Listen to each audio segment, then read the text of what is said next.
ahead, Pastor Joe. Good morning, everyone. Happy Easter. I'm Pastor Joseph Weidler of Fresh Start Community Church in Rensselaer Falls. That's just off of 812 there at Kinderhook Corners.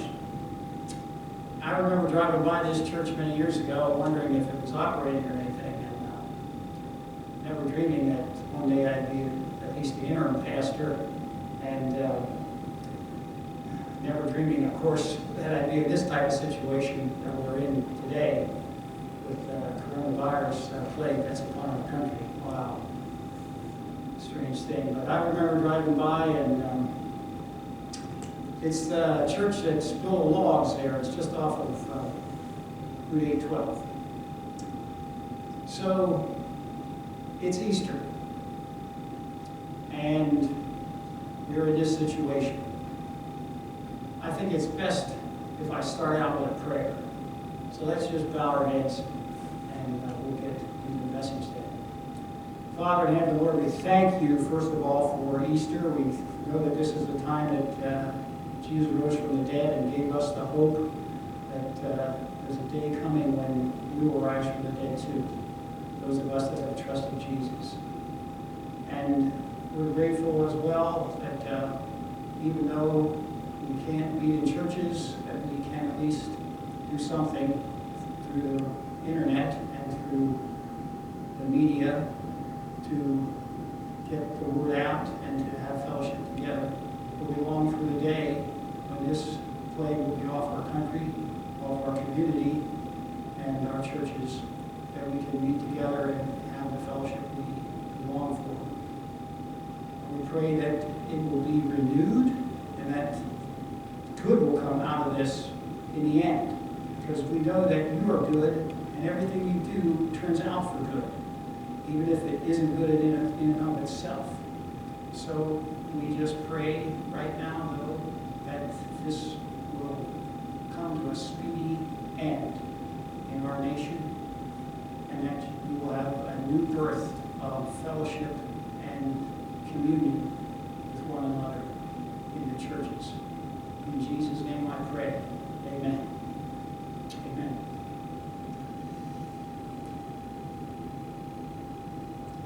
Well, I never thought that I would be doing this and I would have the potential to be on radio. But God bless you all. And I have a feeling that things will never be the same after this plague of the coronavirus is gone. Even though it's an evil thing and we don't want it to be around, I sense that God brought this about to probably bring the churches closer together and to increase our love for one another. And that's a good thing, because that's what God does, by the way. He's always bringing good out of negative things. God does that. That's actually what grace is. Grace is God's ability to take the evil or the negative stuff in our life and turn it out for good. It's just kind of like actually this Easter season. When you think about it, I mean, there's a saying, it may be Friday, but Sunday's coming, right? Friday was Good Friday, and that was the trauma that Jesus went through going on the cross. It was a disaster. The disciples thought, everything is lost. But then comes Sunday, when we see the victory that Jesus achieved by his resurrection from the dead. And so he conquered death and the grave. Oh, death, where is thy sting? Oh, grave, where is thy victory? So Jesus did that. So that's what I'm saying. God's ability to take the negative things and turn them out for good. So he can take this virus problem and turn it out for good. And I can see that our nation probably will never be the same after this is over. We're going to have to really work together and unite with one another and maybe help out financially, because things are going to be going to be some tough time getting back to normal. And we don't really want it to be normal. We want it to be, we want to be closer to God and closer to the revival that God wants us to have. So that's a good thing to come out of this. So, it's Easter. Now,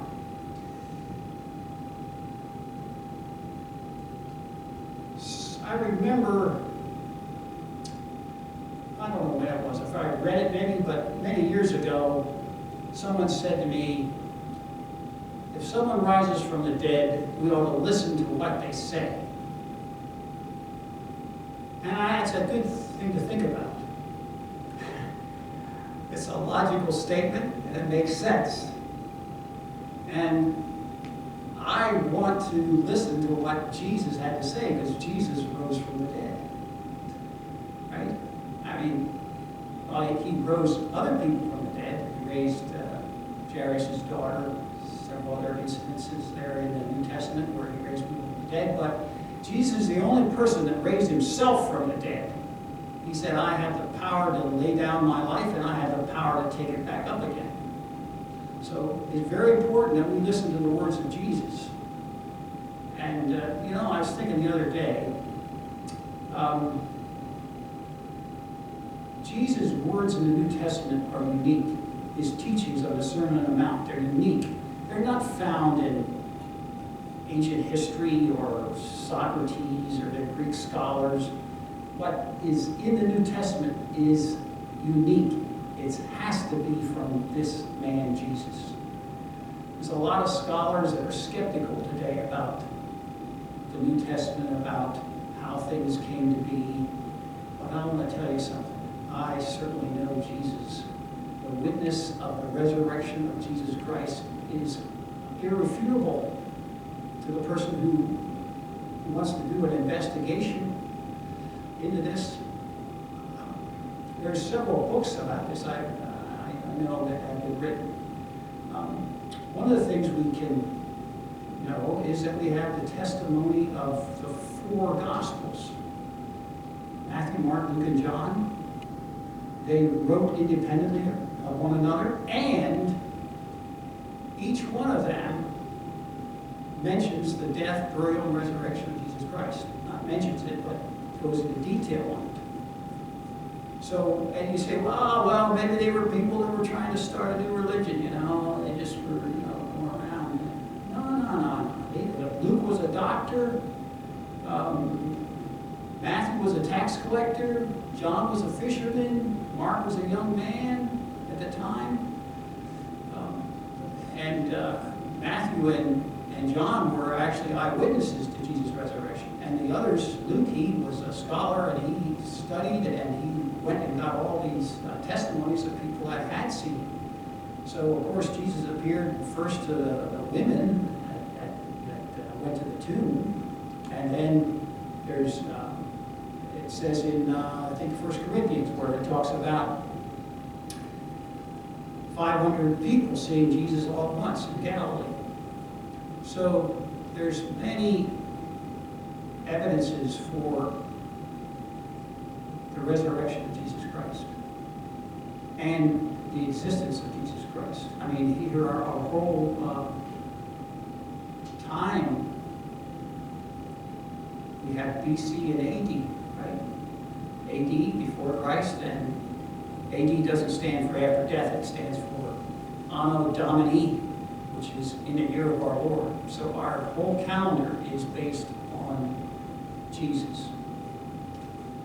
And our whole civilization comes because we've adopted Jesus and his teachings. I mean, you think of ancient Europe with its witches and goblins and all this stuff. And when Christianity came, our whole civilization became civilized, so to speak. And that's a great thing. That's a great testimony to the truth that Jesus existed and he did rise from the dead. We also have the witness in ourselves, those of us who are Christians, the witness of the Holy Spirit. You know, it says in 1 John 5:10, I believe it is, that we have the witness in ourselves. He that has the Son of God has the witness in himself. And that's the Spirit of God that comes to indwell the Christian and confirms to him that he has a relationship with God. And of course, you say, well, that's kind of nebulous.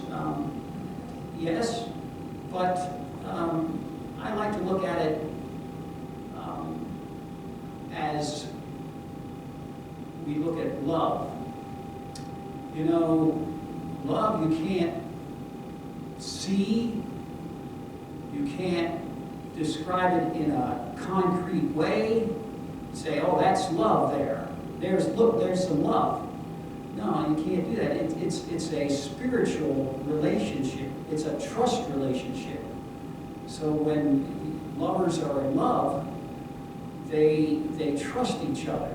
They care for one another. They believe in each other.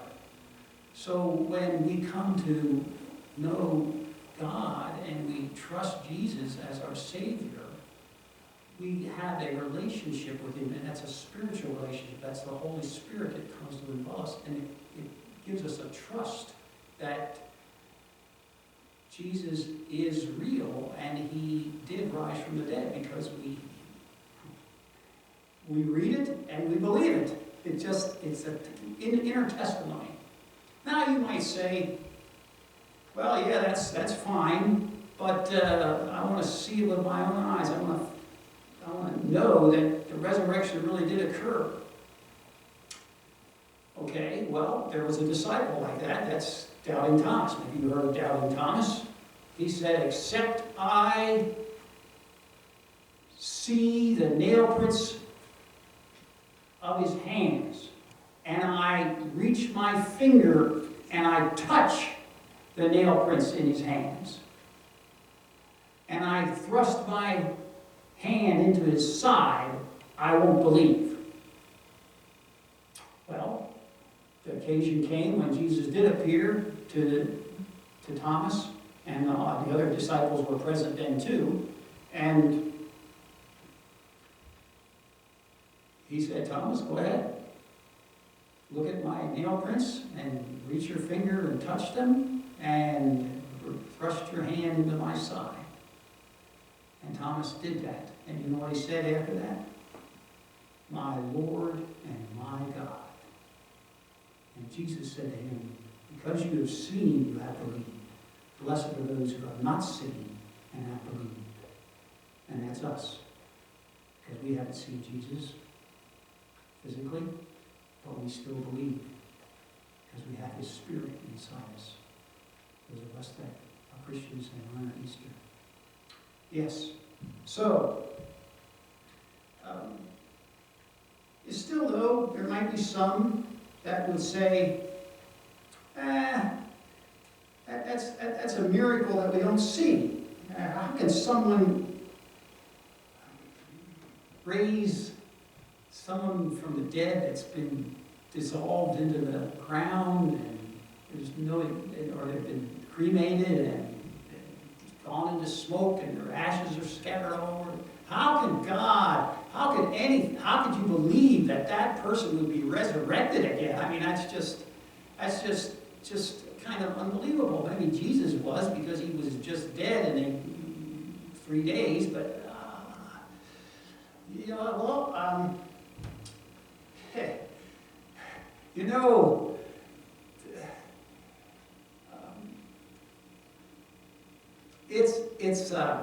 it's amazing, because there are people today that are in the church probably that don't believe in the resurrection. That there are ministers today that don't believe in the resurrection. And there was a saying back in Jesus' day. I mean, there were the Sadducees. They didn't believe in a resurrection, and they argued with Jesus lots of times. They tried to come up with some reason why there was no resurrection. And you know what Jesus said to them? You do greatly err. Greatly err. In Mark, He said that to them. You're greatly mistaken, not knowing the power of God. I mean, just think for a second.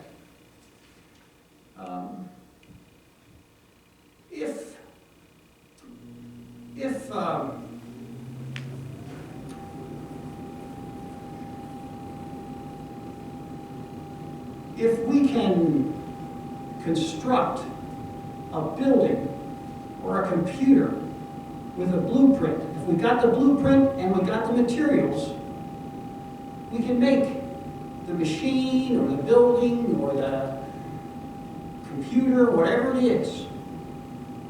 We can do that. So why should it be thought that God can't do that if He's got your blueprint? I can say, yeah, but He can't get the same material that you were made out of. Well, that doesn't matter. He can. Does He have clay? Does He have dirt? Yes, He's got dirt. He's got your blueprint. God can make you. He's got the power to do it. If George Washington were to come back here, remember George Washington? If he were to come back and see this modern world and see our smartphones and our airplanes and our cars, and someone said to him, yes, we even landed on the moon, he'd say, that's impossible. It's impossible to have something like that. That can't be. How can this be? It's a miracle. And yet, it's only because George Washington doesn't know the power of what electricity can do and what radio waves can do and how that man has worked and found out ways to make a motherboard and to harness the power that's in the earth here today. So all this is not a problem with God to construct us over again if He's got the raw materials and He's got the blueprint and He's got your blueprint and He can make you over again. Praise God. So that's not a difficulty with God. Now,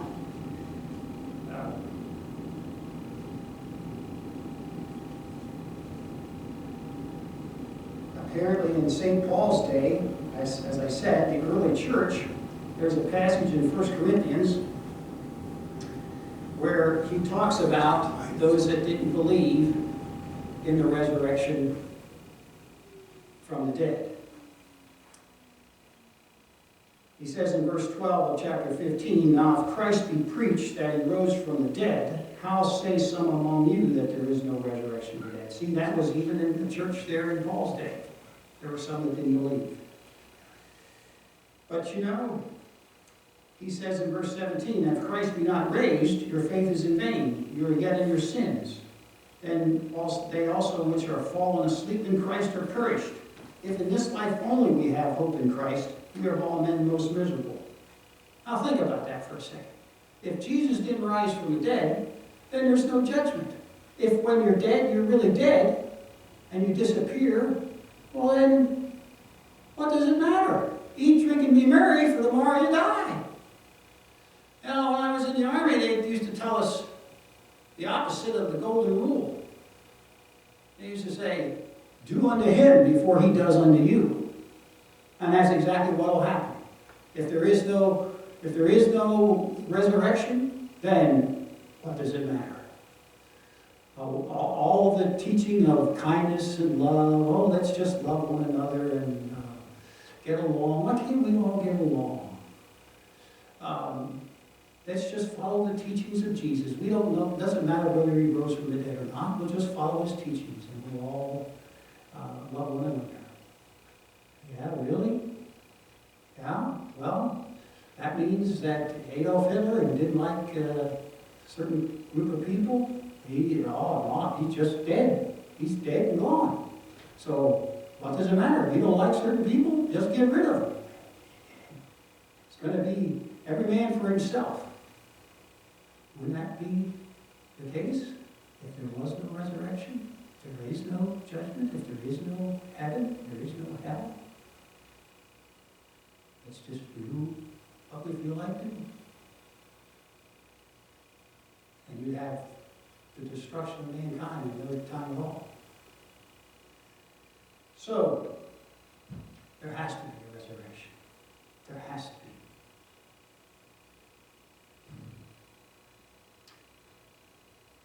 The question is, on this Easter Sunday morning, where do you stand with God?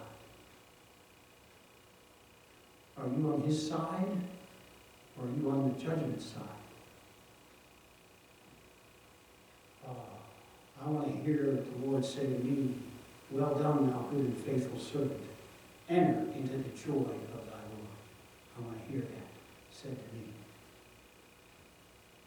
when I get up into heaven. Say, well, how do we make sure that we're going there? How do we get on God's side? How do we become his child? You know, you hear all kinds of preachers talk about this, but I always like the analogy of the knight in shining armor and the damsel in distress, because it's very simple. We know that God loved us and sent his Son to die for us. My goodness.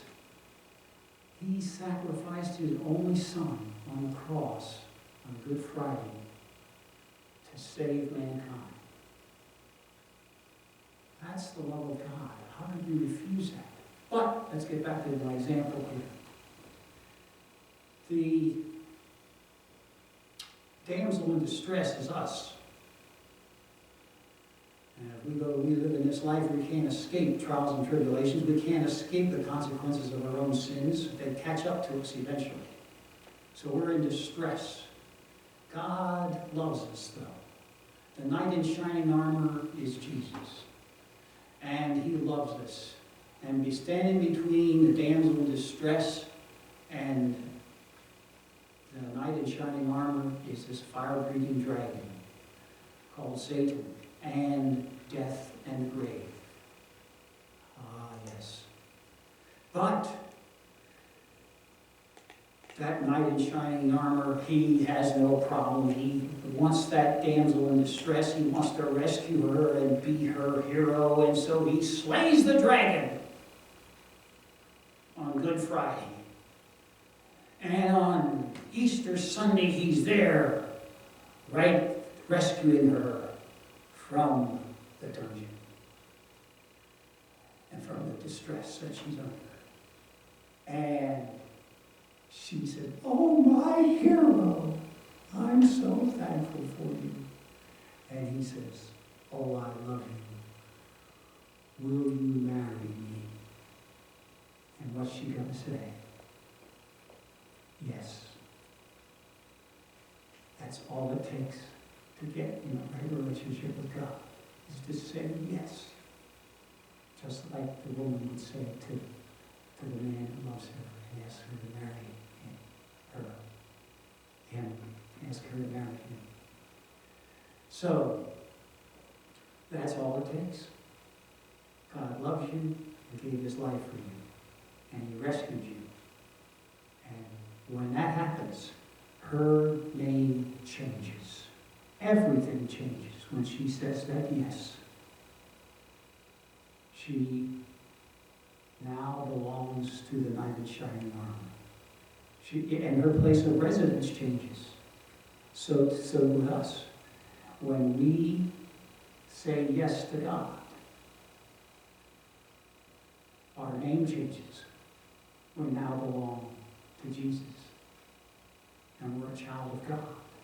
Or there's many analogies, or we're his bride. So, and our citizenship changes. We are now citizens of heaven, right? Not citizens of the earth. And we have God, who is our Lord and Savior. As Thomas said, my Lord and my God. So this Easter morning, it is definitely true that Jesus rose from the dead. And it's definitely true that I need to be reconciled to him. I need to be reconciled to him. that I might also have the hope of resurrection from the dead. It's not just a wish, it's a sure thing. It's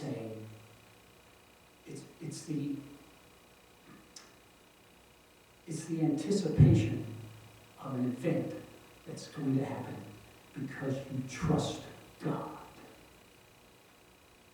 in that relationship.